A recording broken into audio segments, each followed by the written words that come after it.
halina't makiisa sa hapag ng Panginoon, ang hapag ng katotohanan at ng ating kaligtasan dito sa Healing Mass sa Veritas.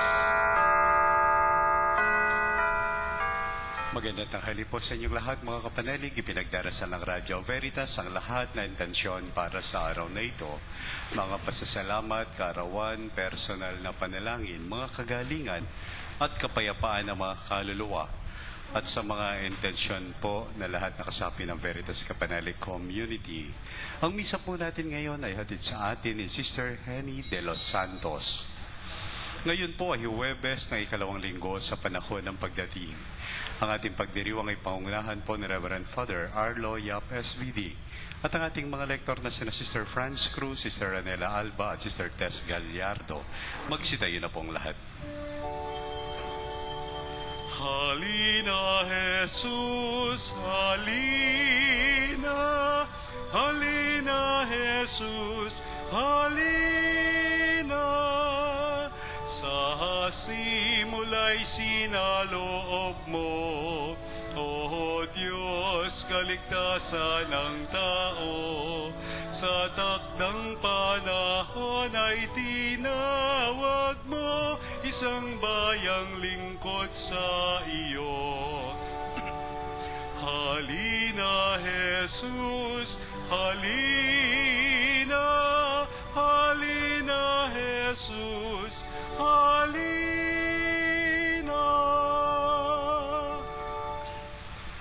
Sa ngalan ng Ama, ng Anak at ng Espiritu Santo. Amen. Amen. Ang pagpapala natin pa ng Kristo, ang pag-ibig ng Diyos at ang liwanag ng Espiritu Santo ay sumayon lahat. At sumayin niyo rin. Iyan natin misang ito bilang pagluluksa sa pagkapanalo ng Irish Bill early this morning. 2 o'clock in the morning, binabantayan ko yung procedure. Kakalungkot. 113 over 104. Siya nakatao lang diferensya. Kakalungkot. Nakita ko sina Bishop Gabby Reyes, sina Bishop Honesto Onchoco. Talagang nagpuyat para pantayan yung procedure nung lower house na nagputuhan tungkol sa Irish Bill. We will offer this Mass, lalo tigit para sa awa ng Diyos sa atin lahat, na sana ipakita yung kanyang kapangyarihan over life, yung kanyang kapangyarihan na mas dakila pa kaysa anumang buhay. Bago tayo magpatuloy sa ating katahimikan, tayo dudulog muli sa Panginoon upang tayo humingi ng kanyang awa at kapatawaran. Ihingi din natin ng awa at kapatawaran yung mabumoto ng Irish Bill. Inaamin ko Sa makapangyarihang Diyos at sa inyo mga kapatid, nalubha akong nagkasala sa isip, sa salita, sa gawa, at sa aking pagkukulang. Kaya isinasamo ko sa mahal na Birheng Maria, sa lahat ng mga anghel at mga banal, at sa inyo mga kapatid, na ako'y ipanalangin sa Panginoong ating Diyos. kawan tayo ng makapangyarihan ng Diyos, patawarin sa ating makasalanan, patubayan tayo sa buhay na walang hanggan. Amen. Manalangin tayo. Ang manaming makapangyarihan, ipakita mo ang iyong paglingap sa iyong pag-antig sa aming kalooban upang mayahanda ang daraanan na iyong bugtong na anak. Sa kanyang pagdating maging dalisay nawa ang buong pagkatao upang maging marapat kami sa paglingkod sa iyo. Sa pamamagitan niya kasama ng Espiritu Santo, magpasawalang hanggan. Amen. Amen. Pagbasa mula sa aklat ni Propeta Isaias. Ako ang Panginoong inyong Diyos, at siyang nagpapalakas sa inyo. Ako ang may sabing, huwag kayong matatakot, at tutulungan ko kayo. Sinabi pa ng Panginoon, Israel, mahina ka man at maliit, huwag kang matakot, tutulungan kita. Ako, ang Diyos ng Israel, ang magliligtas sa iyo. Gagawin kitang tulad ng panggiik, bago at matalim ang kanyang ngipin, at ang mga bundok at burol ay iyong gigiikin, at duduruging tila alikabok. Itatahip sila tatangayin ng hangin. Pagdating ng bagyo, ay pakakalatin. Magdiriwang dahil sa akin na inyong Diyos, pupurihin ninyo ako at dadakilain. Pag ang aking bayay inabot ng matinding uhaw, na halos matuyo ang kanilang lalamunan, akong Panginoon ang gagawa ng paraan. Akong Diyos ng Israel ay di magpapabaya. Sa tigang na burol ay magkakailog. Sa gitna ng lambak, masaganang tubig ay bubukal. Aking gagawin na ang disyerto ay maging tubigan. Sa tuyong lupain ay may mga batis na masusumpungan.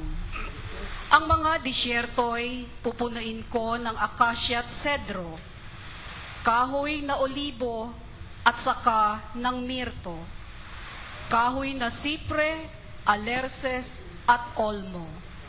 At kung magkagayon, makikita nila at mauunawa na ang nagbalangkas at lumikha nito ay ang Panginoon, ang banal ng Israel. Ang salita ng Diyos. Salamat sa Diyos. Pag-ibig ng Diyos ay ganap, sa tanan siya'y nahahabag. Pag-ibig ng Diyos ay ganap, sa tanan siya ay mahahabag. Ang kadakilaan ng Diyos ko at hari, aking ihahayag. Di ko titigilan ang pagpakailanman ang magpasalamat. Siya ay mabuti at kahit kanino'y hindi nagtatangi. Sa kanyang nilikha, ang pagtingin niya ay mamamalagi. Pag-ibig ng Diyos ay ganap, sa tanan siya'y nahahabag. Magpupuring lahat sa iyo, O Panginoon, ang iyong nilalang. Lahat mong nilikha ay pupurihin ka at pasasalamatan. Babanggitin nilang tunay na dakila ang iyong kaharian at ibabalitang tunay kang dakila at makapangyarihan. Pag-ibig ng Diyos ay ganap, sa tanan siya'y nahahabag. Dakila mong gaway upang matalastas ng lahat ng tao. Nababatid nila ang kadakilaan ng paghahari mo. Ang paghahari mo'y sadyang walang hanggan, hindi magbabago. Pag-ibig ng Diyos ay ganap, sa tanan siya'y nahahabag.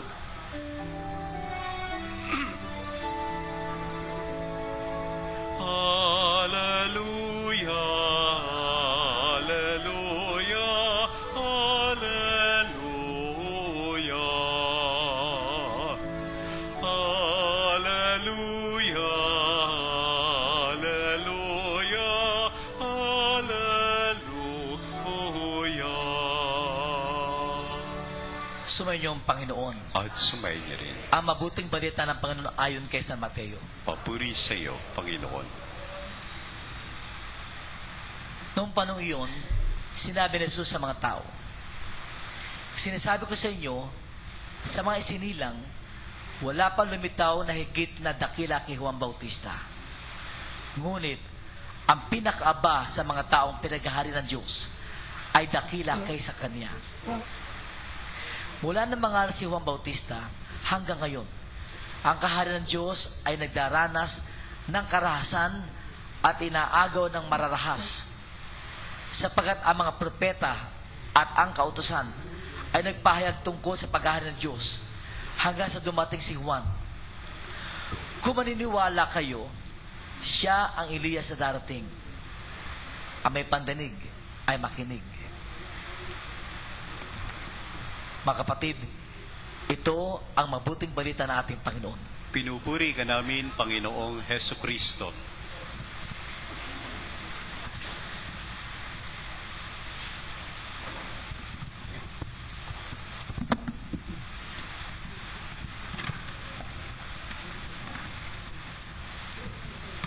Habang ako'y nakikinig kaninang madaling araw, inabot ako pa nga si Manny Pacquiao na bumoto rin, pero against RH bill. Minamasdan ko yung mga pinapakinggan ko yung mga talumpati ng mga kongresista. punto ng mga pro-RH bill, dalawa lang. Actually, isa lang. Freedom to choose. Na bigyan ng kalayaan ang bawat isa na mamili.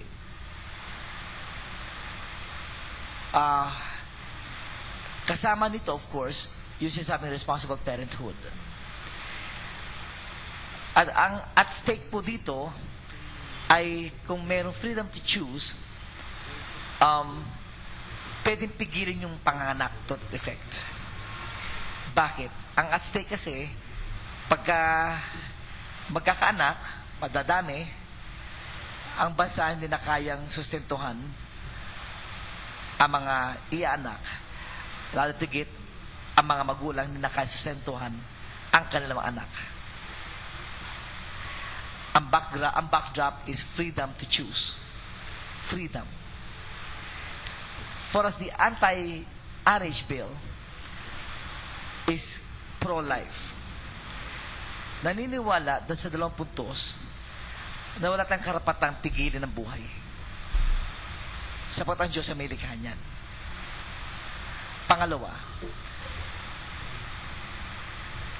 naniniwala ng mga anti-RH bill na ang laki ng pagkukulang ng pamahalaan sa mga tao.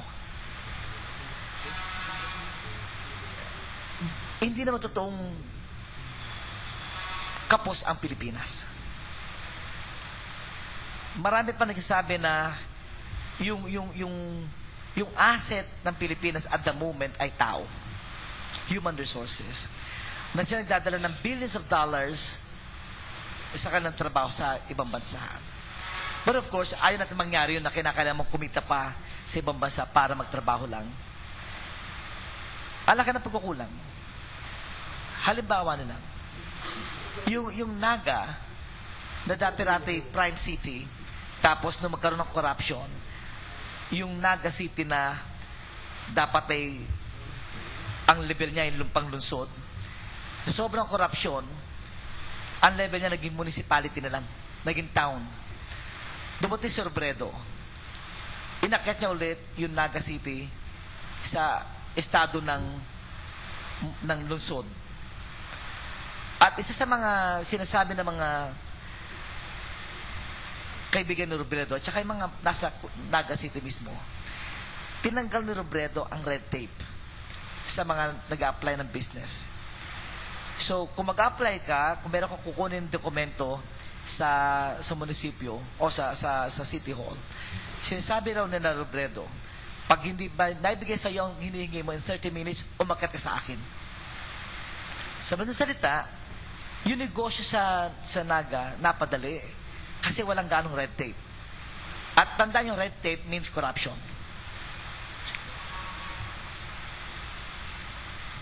Umunlad yung negosyo doon sa Naga City. At inakyat yung level niya sa pagiging lungsod ulit as prime city sa Bicol region. Ang pamahalaan natin, malaki pagkukulang. Ang dami red tape. Walang trabaho sa Pilipinas. Antimano sa Laguna, marami dyan mga assembly lines na mga kotse na umalis na dyan, inilipat sa ibang bansa. Marami na layoff ng mga Pilipinong wala ng trabaho ngayon. Anong diferensya? Masyado marami hinihingi ang pamahalaan. Ang sinasabi, walang kulang eh. Sabihin, walang kulang sa resources. Ang corruption. In other words, balikan natin yung 2 points. Sa banda ng pro-RH bill, it's freedom to choose. Kahit freedom na kailangan pigilin mong buhay to that effect. Sa atin naman, 2 points. Sa mga anti-RH bill, ang sinasabi natin, ang Diyos Amerikano ng buhay. Pangalawa, malaki pagkukulang ng pamahalaan. Sapat naman kung tutuusin eh. Kung pumunta ka sa ibang lugar dito sa Pilipinas, dito naman nagkukumpulan sa Maynila eh. Dito na naman nagkukumpulan eh. nainis ako, personally, excuse me, nainis lang ako. Yung sinasabing freedom. Mukhang mabango yung freedom na yan. Ang bango, freedom, kalayaan. Sino bang ayaw niyan? Pero tingnan niyo yung kalayaan sa Pilipinas. Tingnan niyo the way we do our freedom. Yung nagka-counterflow na yan, mga jeepney drivers na yan. Malaya, di ba? Sino humuhuli sa mga yan? Wala. Malaya. Sobrang kalayaan sa Pilipinas, pakalat-kalat ng baril.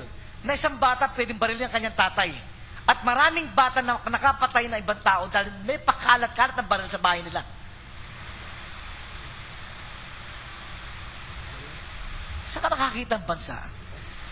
Illegal vendors, may lakas loob mag-rally. Illegal na nga may rally pa.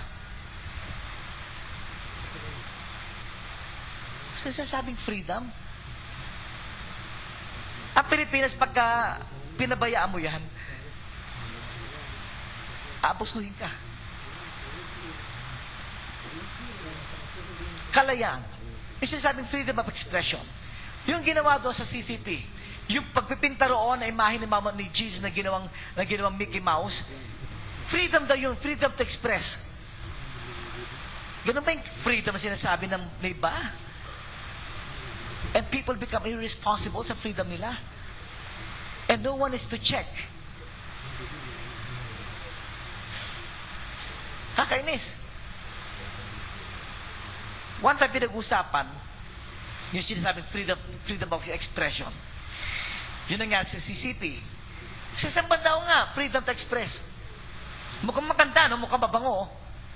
Sabi nga ni Commissioner Rene Sarmiento, sabi niya, Father, itong kamay ko, I am free to move my hands. Wagayway ko ang aking kamay, ang aking braso. I am free, iwagayway ko yan. Okay? Kaliwat kanan, yung aking kamao, sige, iwawagayway ko. Free ako yun eh. Libre naman ako eh. But my freedom stops kapag tumama sa ilong mo. In other words, ang freedom ko stops kapag nakakapekto sa ibang tao na. Tama si Kuya Rene Sarmiento, tama eh. Tama yung description niya eh. I am free to move my hands, but my freedom stops where your nose begins. Kung saan nagsimula ilong mo, kahit free, libre pa itong kamay kong iwas-iwas kong ganyan, pero pag-aabot na sa ilong mo, my freedom stops. Bakit? Nakakasakit na sa kanya. Kamukha halimbawa ng mga mahilig sa mga counterflow ng mga jeepney drivers. Kita mo, their freedom stops kapag nakaka-permission na sa atin. And who is to check? Sino nag-check sa kanila? Wala. Nakakatakot, sasabihin ko sa inyo. Yung sinasabing freedom. Mukhang mabango, but freedom comes with responsibility. And freedom comes with discipline. Again, freedom comes with discipline. Ang pinaka-discipline natin mga anti-RH bill, nagsisimula sa Diyos na lumikha ng buhay.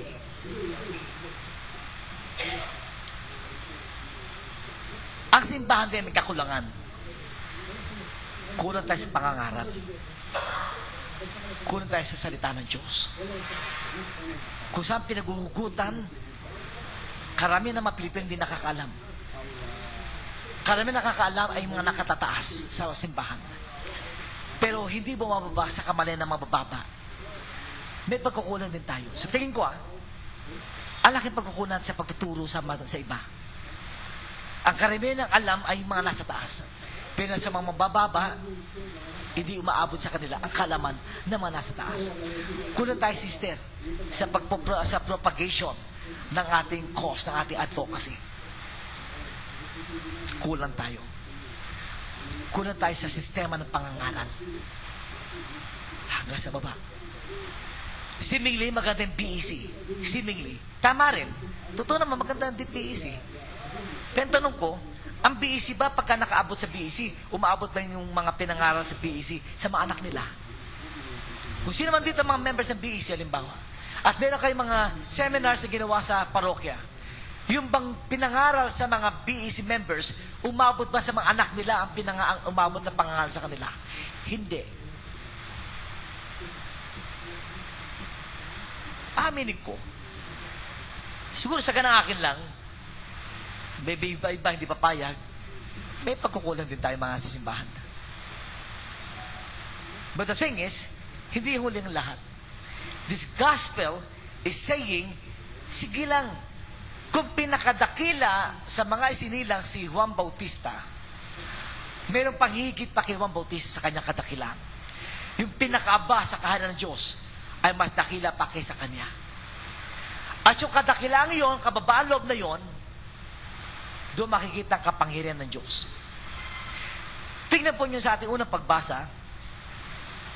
Pasensya na, medyo emotional ako kasi kanina madaling araw pa ako galit eh. Kakainis. Tingnan nyo sa ating unang pagbasa. Sabi to, ang mga disyerte pupunin ko ng akasya at cedro, kahoy na olibo at sakan ng mirto, kahoy na asipre, alerces at olmo.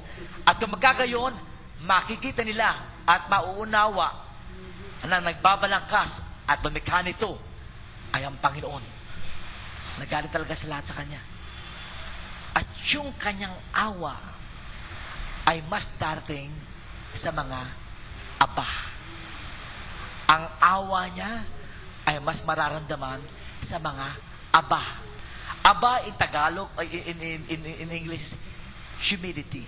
Mga aba. Yung mga mabababa loob. Yung kapangyarihan ng Diyos mas mararamdaman nila. Ako ang Panginoon ninyong Diyos at siyang nagpapalakas sa inyo. Ako ang may sabi, huwag kayong matakot at tutulungan ko kayo. Kahit na pa nakakagalit yung kanina madaling araw, it gives me comfort. And I'm sure it also gives you comfort. Huwag kayong matakot. Tutulungan ko kayo. Mararamdaman nila ang lakas ko. Huwag kayong matakot. Tutulungan ko kayo. At yung tulong ay mas mararamdaman mga aba. In English, I call this humility. In other words, humility is galing sa lupa. Sumasahid sa lupa. H-U-M-U-S, it means soil. Humus, H-U-M-U-S. Pakipronounce nga. At humus means soil. Kaya ito yung root word ng humility. Kaya nga, Sister, you and I are called human being. Kasi tayo galing sa lupa. Iba pa yung amoy lupa. Pag sinabi amoy lupa, sabihin, malapit ka ilibing sa lupa. Pero pag sinabi, sumasahid sa lupa, humility. Now, may isang word na mas maganda dyan. I call this grounded. Pakitanggal nga yung mga paa. Pakitanggal nga yung mga chinelas yun. Pakitanggal chinelas. Mga chinelas yan. Huwag na kayo, kuya. Huwag na. Baka iba ang maamoy natin. Okay, tanggalin nyo. Okay? Tanggalin nyo yung mga sandalyas ninyo. Okay? Pakiramdaman ninyo yung alikabok sa floor, sa sahig. Okay? Nararamdaman nyo. Okay, makapanalig, sinasabi ko din sa ating makapanalig din sa ating studio, tanggalin nila yung mga sapatos nila, tsaka yung mga sandals nila.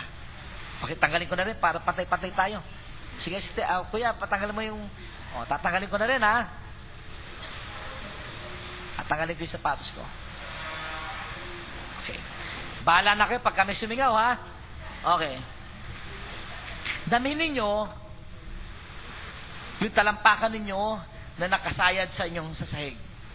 Ayan. Nararamdaman nyo? Ibig sabihin yan, grounded. Okay? Sa electrical engineering, electricity, kamukha nito halimbawa, itong hawak kong kable, may ground to eh. Lahat ng kabling tumatakbo, kahit sa may may ground yan eh. Now, kahit anong lakas ng power, 220 volts, halimbawa, hindi mararamdaman 220 volts hanggat hindi grounded.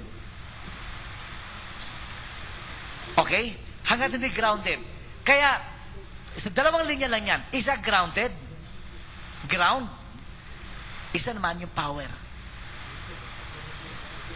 Ngayon, tatakbo yung electric current para magpatakbo ng isang motor, para magpatakbo ng isang appliances, kasi grounded.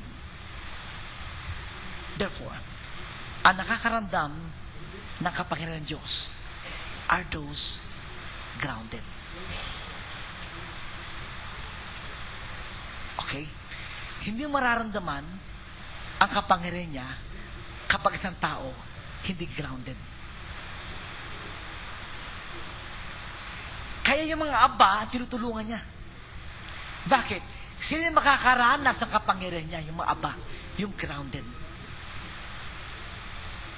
At kung sakali matulungan niya mga matataas, baka magmalaki pa yung kesa kanya. Baka isumbat pa nila sa Panginoon. Kaya yung mga aba, never nilang isusumbat sa Diyos kung ano man naramdaman nila.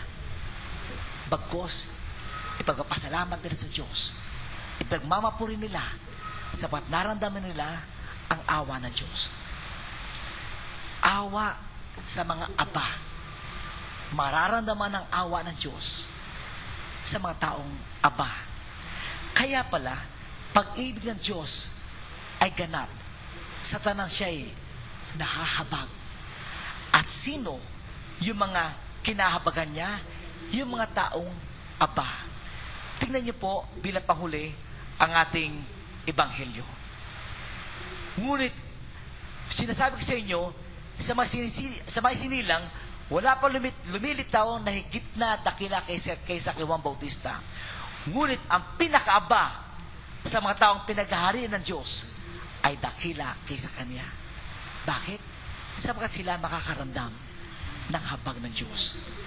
Kaya bandang huli sinabi niya rito, ang kaharian ng Diyos ay nagdaranas ng karahasan at inaagaw ng mararahas. Kamukha na nangyari kanina madaling araw. Inaagaw ng mararahas ang kaharian ng Diyos. Pero bilang niya sa ating unang pagbasa, ako ang Panginoon ninyong Diyos at siya nagpapalakas sa inyo.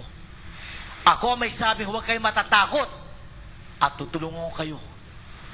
My dear friends, kung nararamdaman natin na tayo natalo kagabi, huwag na matakot. Sapat ang kapangyarihan ng Diyos ay mararanasan ng mga taong aba, sapagkat pag-ibig ng Diyos ay ganap sa taong siya'y nahabag.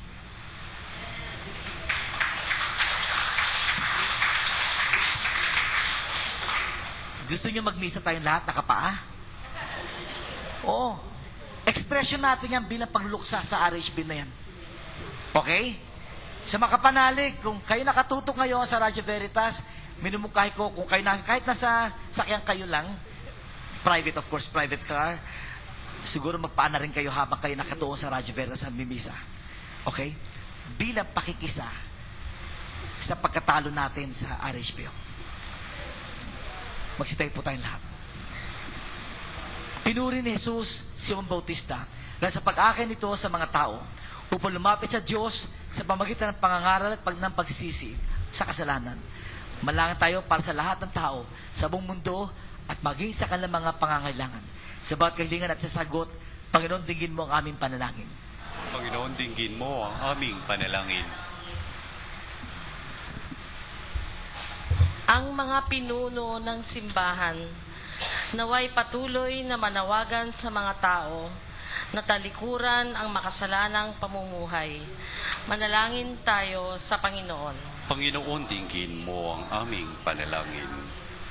Ang mga lalaki at babaeng binigyan ng katungkulan naway pangibabawin ang katarungan sa lahat ng pagkakataon. Manalangin tayo sa Panginoon. Panginoon, dinggin mo ang aming panalangin. Ang mga dukha at nagdadalamhati, naway marinig ang mabuting balita ng kaligtasan. Manalangin tayo sa Panginoon. Panginoon, dinggin mo ang aming panalangin. Atin nawang laging piliin ang maging mabuti at umiwas sa lahat ng anyo ng kasamaan Manalangin tayo sa Panginoon. Panginoon, dinggin mo ang aming panalangin. Ang mananampalatayang yumao na ay makaranas nawa ng pagliligtas ng Diyos sa kanyang kaharian. Manalangin tayo sa Panginoon. Panginoon, dinggin mo ang aming panalangin. Para sa mga may kaarawan sa mga susunod na araw, si Tony Malabanan, Dr. Jesus Yap, daddy ko, Rino Yap, kapatid ko, Lorraine Uy, sa 12th anniversary sa pagkapari po ni Father Bernie Abrasado SVD. Para sa intensyon lahat na makapanalig, lalitigit lahat naman nakapaa ngayon, bilang pakikisa sa anti-RHPO. Kasama ng family sa Peter Cruz, Pre, Canlas, Uy, Parto, Tividad, Mendoza, Oro, Antigin, Pagdanganan, Winnie, Erlyn, Nonet, Lindsay Huco, Tony, Heidi, Esther, Mines, Sonia, Chip, Wilma, Tess, Terry, Homer, Marivic, and MJ, Franz, Pages, and Long, Dr. Susyap, Dr. Paul Malabanan, Gorin Perez, Dali Alano, Ed Tom, Dante, Tams, Christy, Cheska, Cynthia, Nars, Romel, and Father Troy, OFM Capuchin, Nene Suaco and Friends, Nelvin, Agnes, Rodlin, para sa kagagalin po ni Ben Orsing David, Bibsen Apple, Meli Rendor, Tita Glo Cabrera, Letin and June Hongko, Arve Bartolome, Dali Canseco, Lodi Tayaw, George Lim, Edgardo Mendoza, Robinson de la Cruz, Carlos Cañaveral, Agnes Llanto, at Marites Sanchez. Manalangin tayo sa Panginoon. Panginoon, dinggin mo ang aming panalangin. Panumpalan niyo ng awa, itong aming makaraingin ay pinararating sa iyo, sa dakilang pangalan ni Kristo ang aming Panginoon. Amen. Amen. Ang himig mo ang awit ko, lahat ng ito'y nagmula sa iyo. Muling ihahandog sa iyo, buong puso kong inaalay sa iyo. O Diyos, o Panginoon, lahat ay biyayang aming inampon, aming buhay at kakayahan, ito'y para lamang sa iyong kalwalhatian.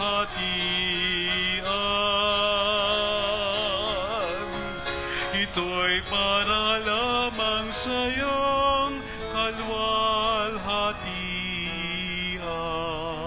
Manalangin kayo mga kapatid upang ng paghahain natin ng kalugdan ng Diyos sa mga makapangyarihan. Tanggapin nawa ng Panginoon itong paghahain sa iyong mga kamay, sa kapurihan niya at karangalan sa ating kapakinabangan at sa buong sambayanan niyang banal. Ama namin lumikha, tanggapin mo ang aming mga alay na ikaw rin ang nagbigay. Magdulot nawa ito ng gantimpalang kaligtasan na ngayon pa man ay amin ng pinakikinabangan. Sa pamagitan ni Jesucristo kasama ang Espiritu Santo, magpasawalang hanggan. Amen. Sumayin niyo ang Panginoon. At sumayin niyo rin. Itaas sa Diyos ang inyong puso at diwa. Itinaas na namin sa Panginoon. Pasalamatan natin ang Panginoong ating Diyos. Marapat na siya ay pasalamatan. Ang maraming makapangyarihan tunay nga marapat na ikaw ay aming pasalamatan sa pamagitan ni Jesucristo na aming Panginoon. Ang pagsugo mo sa Kanya ay pinahayag ng lahat ng mga propeta. Ang pagsilan niya ay pinananabigan ng mahal na birheng Kanyang inang tunay sa kapangyarihan ng Espiritong Banal. Ang pagdidinig niya ay inilahad ni San Juan Bautista sa Kanyang pagbibinyag. Ngayon pinaghahanda namin ang maligayang araw ng Kanyang pagsilang. Kami nananabik at nanalangin lubos sa makakaharap sa Kanyang kadakilaan.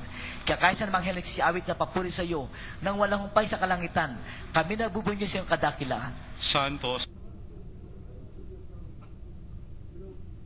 Santo, Santong Panginoong Diyos na makapangyarihan, napupuno ang langit at lupa ng kalwalhatian mo, hosana sa kaitaasan. Pinagpala ang naparirito sa ngalan ng Panginoon, hosana sa kaitaasan. Minumungkahi ko sa lahat ng kapanalig na nakatuon ngayon, kung kayo nasa bahay, o kayo nasa sakyan lang, private car, kung kayo nakikisa ating Santa Misa ngayon, minumungkahi ko, magpaa tayo. Magpaa tayo. Bilang pakikisa natin sa anti-Irish bill na sana hindi makapasa sa Senado. Ama naming banal, ikaw bukal ng tanang kabanalan, sa pamagitan na iyong Espiritu, gawing banal na makaloob na ito upang para sa amin maging katawan dugo na aming Panginoong Hesus Kristo. Bago niya pinagtiis ang kusang loob na maging handog, hinawakan niya ang tinapay.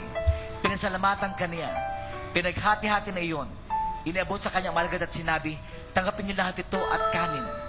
Ito ang aking katawan na ihahandog para sa inyo.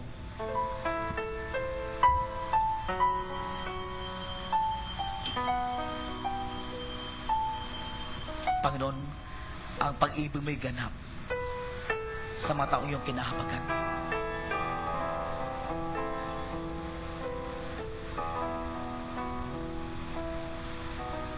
Gayun din naman tapos ang hapunan, hinawakan niya ang kalis, muli kanyang pinasalamatan, inabot niya ang kalis sa kanyang malagad at sinabi, tanggapin niyo lahat ito at inumin. Itong kalis ng aking dugo ng bago't walang hanggang tipan. Ang aking dugo ni bubuhos para sa inyo at para sa lahat sa kapapatawad ng mga kasalanan. Gawin niyo ito bilang pag-alaala sa akin. Pag-ibig mo, Panginoon, ay ganap. Sa tanan siya'y nahabag.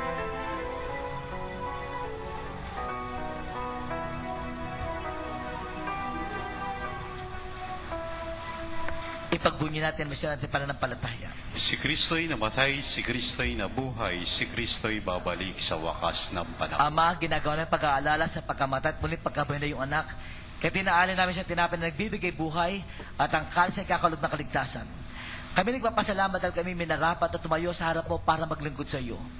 Isinasama namin kami magsasalo-salo sa katawan dugo ni Kristo ay mabukod sa pagkakaya sa pamagitan ng Espiritu Santo. Amalingapin mo sa ibanagan ng subong daigdig, puspusin mo kami sa pag-ibig, kaya sa ni Pope Benedict, honesa na may obispo at tanang kaparian. Alahanin mo rin mga kapatid naming nahimlay na may pag-asiling muling mabubuhay. Gawin din lahat ng mga pumanaw. Kawa mo sila at patuloy sa iyong kaliwanagan. Kawan mo at pagkatapatin kami lahat na makasalo sa buhay na walang wakas. Kaya sa na mahalabiring merendana ng Diyos. Kaya sa na mga apostol at lahat ng mga banal na namoy din sa digdig ng kalugod-lugod sa iyo. May pagdiwang nawa namin ang pagbubulis kararangal mo sa pamagitan na yun ang aming Panginoong Heso Kristo. Sa pamagitan ni Kristo, kasama niya at sa Kanya, ang lahat ng parangal at papuri sa iyo, Diyos ang makapangyarihan, kasama ang Espiritu Santo, magpasawalang hanggan. Amen. Ating indadosalin ang panalangin tunod sa atin nating Panginoon. Ama namin, sumasalangit ka, sambahin ang ngalan mo, mapasa amin ang kaharian mo, sundin ang loob mo dito sa lupa para nang sa langit. Bigyan mo kami ngayon ng aming kakanin sa araw-araw at patawarin mo kami sa aming mga sala para ng pagpapatawad namin sa nagkakasala sa amin. At huwag mo kaming ipahintulot sa tukso at yadya mo kami sa lahat ng masama. Hinili namin kami dyan sa lahat ng masama, pagkalooban ng kapayapaan araw-araw, iligtas sa kasalanan at iliw sa lahat ng kapahamakan. Samantalang aming pinananabigan ng dakilang araw ng pagpahanay sa Kristo ang aming tagapagligtas. Sapagat sa iyo ang kaharian at ang kapangyarihan at ang kapurihan magpakailanman. O Panginoon sa Kristo, sinabi sa mga apostol, kapayapaan iniiwan ko sa inyo, ang kapayapaan ay binibigay ko sa inyo. Tunghayan mo aming pananampalataya at huwag aming pagkakasala. Pagkalooban mo kami ng kapayapaan at pagkakaya sa ayon sa iyong kalooban, kasama Espiritu Santo, magpasawalang hanggan. Amen. Ang kapayapaan ng panglagong sa inyo. At sumayin niyo rin. Bigyan ng kapayapaan ng bawat isa, na dapat huwag tayong matakot. Peace be with you, huwag kang matakot. Kapayapaan. Peace be with you, huwag kayong matakot. Ang Panginoon ang ating kapangyarihan. Kordero ng Diyos na nag-aalis ng mga kasalanan ng sanlibutan, maawa ka sa amin. Kordero ng Diyos na nag-aalis ng mga kasalanan ng sanlibutan, maawa ka sa amin. Kordero ng Diyos na nag-aalis ng mga kasalanan ng sanlibutan, ipagkaloob mo sa amin ang kapayapaan. Mga kapatid, ito si Jesus, ang ating pag-asa, ang pinakapag-asa ng lahat. Siya ang buhay at ang Diyos ng buhay. At siya ang kordero ng Diyos na nag-aalis sa kasalanan sa libutan. Mapapada mo taong tinatawag sa piging ng kordero. Panginoon, hindi ako karapat-dapat na magpatuloy sa iyo, ngunit sa isang salita mo lamang ay gagaling na ako.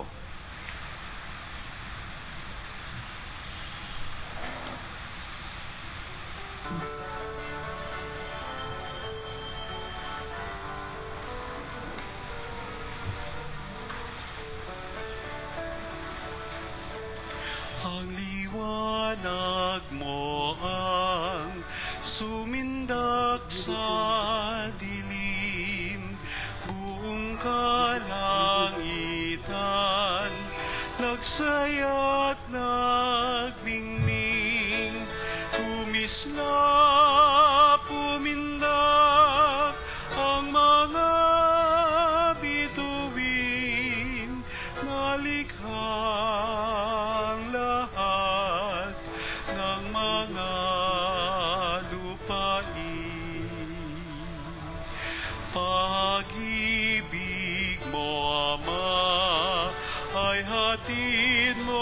sa amin, malaya't matindi, hindi magmamaliw.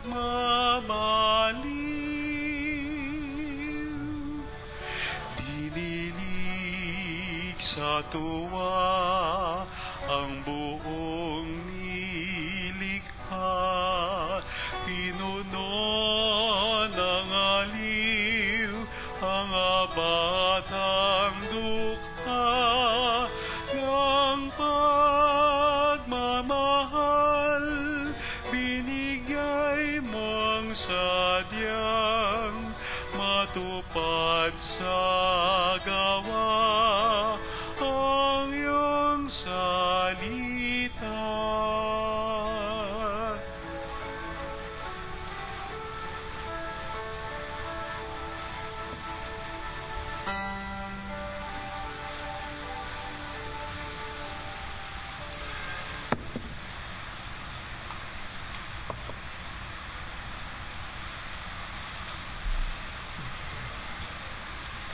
Magsitayo po para sa panalangin sa Birhen ng Katotohanan. O Birhen ng Katotohanan, ina ni Jesus ang nagkatawang taong salita, salamat sa iyong anak. Tinatanggap ko siya bilang aking katotohanan at kaligtasan. Sa pakikinig sa salita ng Diyos, tulungan mo akong maging malaya.